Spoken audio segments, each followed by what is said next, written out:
Bom dia, galerinha do 7º ano. Tudo bem com vocês? Mais um videozinho aí do professor Leandro sobre a origem dos seres vivos, né? Hoje vamos falar sobre uma discussão, né, que veio sendo enfrentadas durante muitos anos, né, sobre a origem dos seres vivos. E tem duas linhas. Os que acreditam que os seres vivos surgiram da abiogênese, né? E outros que defendem a biogênese.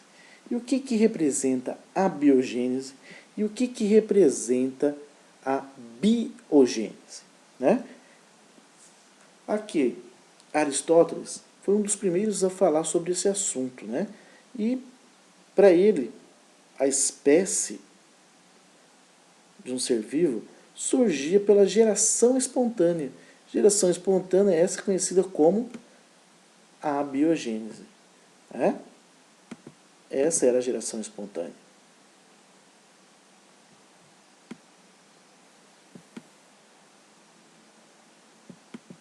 Olha lá, abiogênese e biogênese, né? Essa aqui é a discussão desse assunto de hoje, né? E o que é a biogênese? A biogênese é aquilo que nasceu da matéria inanimada, né? Eu tinha lá um palhol. Lá no palhol tinha milho, né? Era fechado, com umidade boa. Do nada, puf, surgiram ratos, né? Outro exemplo, uma carcaça lá, um animal que morreu. Do nada, puf, surgia larva. Então, quer dizer, se eu tivesse condições adequadas, um ambiente adequado, surgia a vida, né? Geração espontânea, chamado de abiogênese. Já na biogênese, né? Aí quando começou os cientistas, não filósofos, né? Filósofos falaram um monte, mas quando começou a provar por cientistas, aí provou a biogênese. A biogênese é que todos os seres vivos provêm de outros seres vivos. Todos os seres vivos provêm de outro ser vivo.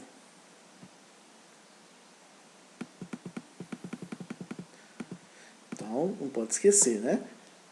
A biogênese, o ser vivo vem da matéria inanimada, em condições naturais, geração espontânea. E biogênese, todos os seres vivos provêm de outro ser vivo. Quem começou a querer comprovar a biogênese, que os seres vivos vêm de outros seres vivos, foi Red, né? Ele fez um experimento para provar que os seres vivos vêm de outro ser vivo. Como que ele fez esse experimento?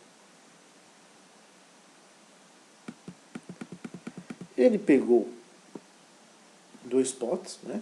Aqui no livro você colocou um peixe, né? Esse peixe começou a apodrecer, e aí, do nada, surgiu larvas, né? Aí ele falou, mas como que surgiu larvas? De onde que veio essas larvas? Só porque tinha um peixe podre ali? Aí ele pegou outro dia, fechou e não viu nenhuma larva. Aí ele falou, vou ficar olhando agora. Pegou, sentou na mesa, deixou o seu potezinho fechado e o outro potezinho aberto. E está lá, sentado. De repente ele notou que vinham moscas e entravam dentro do pote aberto. E essas moscas liberavam ovos que iam se transformar em larvas. E no pote fechado a mosca não entrava. Quer dizer, as larvas vieram da onde? Vieram das moscas. Provém de outro ser vivo. Então ficou ali provado naquele momento que as larvas vieram das moscas. E aí a questão estava certa, por biogênese. Tá? Só que naquele tempo ainda não tinha, no DHED, não tinha conhecimento dos micro-organismos, dos pequenininhos, micro-organismos pequenos, né? Que são fungos e bactérias. Não tinha esse conhecimento. Aí vieram dois pesquisadores, né? Needham e Spallanzani. Needham e Spallanzani. Needham, o que ele fez? Ele pegou, ferveu um líquido por 30 minutos e tampou com uma rolha. Se ele ferve, ele fica estéril. Ele tampou com a rolha, está fechado. Só que depois ele foi olhar o experimento dele e surgiu um micro-organismo.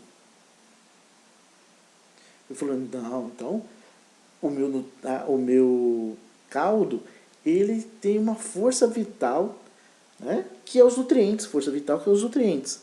E ali surgiu os micro-organismos, do nada. Só porque tem nutrientes no caldo de cana, surgem bactérias e fungos. E como ele tinha fervido por 30 minutos e tampado com a rolha, ele pensou que o líquido dele estava estéril. Não estava contaminado. E quando ele abriu e viu que tinha micro-organismo, ele falou, não, opa, os micro-organismos surgem da abiogênese, do nada, devido à força vital do nosso caldo. Aí o que Spanzelli fez? Spallanzani, né? Spallanzani. E o que Spallanzani fez? Recriou esse experimento. Né? Recriou o experimento de Needham. Como que ele recriou esse experimento? Ele pegou lá também um vidrinho, acho que tem a fotinha aqui, ó. Aqui, ó, experimento recriado. Ele pegou, né, Needham tinha feito com as rolhas. E Spallanzani fez com a rolha e também ele derreteu a ponta do vidro para que não entrasse nada, né? Lacrou e ferveu os dois por um período por mais tempo, né? Então ele ferveu por um período mais tempo e lacrou todas elas, um com rolha e o outro ele derreteu a ponta, que deixou que não entrava nada, né? Lacrou mesmo no segundo, né? Nesse segundo aqui ele lacrou, ele derreteu aqui que não entrava nada, e nesse aqui eu tinha as rolhas. No final, quando ele abriu, né, quando ele abriu os experimentos, ele notou que o que tinha a rolha estava contaminado, tinha micro-organismo. E o que ele tinha lacrado mesmo, derretido a ponta aqui, ó, não tinha micro-organismo. Conclusão. Ele falou que Needham não tinha fervido por um período tão longo e que poderia estar tampado de forma errada. E os organismos provinham de outros seres vivos.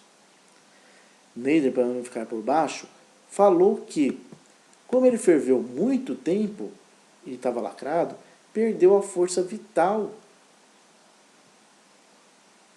os nutrientes do caldo. Por isso que não tinha dado micro-organismo. Aí ficou, né, Needham a favor da biogênese e Spallanzani a favor da biogênese. Aí veio outro cara, e esse ficou famosíssimo, chamado de Louis Pasteur. Esse cara ganhou vários prêmios, tá? E ele fez um experimento, vou colocar aqui. Esse aqui foi o experimento dele. Ele pegou o caldo de cana, né? Caldo de cana, caldo de carne, bem nutritivo, né? Ferveu esse caldo, deixou ele estéril, quando ferve, deixa estéril, né? Colocou em um vidro. Nesse vidro ele fez um gargalo, né? Chamado também de pescoço de ganso, né? Porque é bem de cisne, no caso aqui, pescoço de cisne, que ele é bem torto. E ferveu deixando estéril. Com o passar do tempo, o que ele fez? Como ele entortou, não tinha entrada de oxigênio, só que ficava parado no gargalo aqui, ó. Né? Poeira, micro-organismo, ficava toda parada aqui, ó. Tá? Tudo paradinho aqui, ó. Então ele fez o caldo, ferveu esse caldo, né? Deixou ele estéril, colocou o caldo no vidro e aí manteve aberto para que entrasse oxigênio, né? Que entrasse oxigênio. Só que como ele deixou curvado e bactérias e fungos não voam, mas sim eles são levados por poeira, por fuligem, ficava todos aqui, ó, nessa parte que é tortinha aqui, tá? E o líquido dele continuou estéril. Para provar que veio da poeira, que veio do ambiente, os fungos, o que ele fez? Ele pegou e quebrou o gargalo. Quando ele quebrou aqui, ó, encheu de fungos e micro-organismos. Né? Enquanto estava a poeira ficando na parte torta do pescoço de cisne, o líquido estava estéril. Quando ele quebrou, encheu de micro-organismo. Conclusão, os seres vivos, até mesmo os micro-organismos, provêm de outros. Né? Neste caso aqui veio da poeira. Louis Pasteur, ele ficou famoso porque ele fez um processo de pasteurização. Tá? Olha lá, pasteurização, que é um processo onde que eu faço uma fervura por mais tempo e nesse processo eu fervo até uma temperatura e depois eu resfrio ele de uma vez. E aí elimina todos, né, possíveis micro-organismos. Por isso que está no leite lá, leite pasteurizado. Quer dizer que eliminou toda a contaminação de bactérias e fungos naquele leite. E aí vai durar por mais tempo. Né? Além da pasteurização, Louis Pasteur, né, ficou conhecido também por produção de medicamento, vacinas, estudos do micro-organismo. Ele foi o cara que falou para os médicos que tinham que fazer uma higienização nas mãos, né, nas roupas, para fazer as operações. Porque os médicos não faziam essa higienização. Né? Ele que falou que senão ia ter micro-organismo e ia dar uma infecção pós-operatória. Então ele tem uma importância na ciência vasta. Beleza? Espero que tenha gostado. Muito obrigado. Dúvidas, procure o professor. Beleza?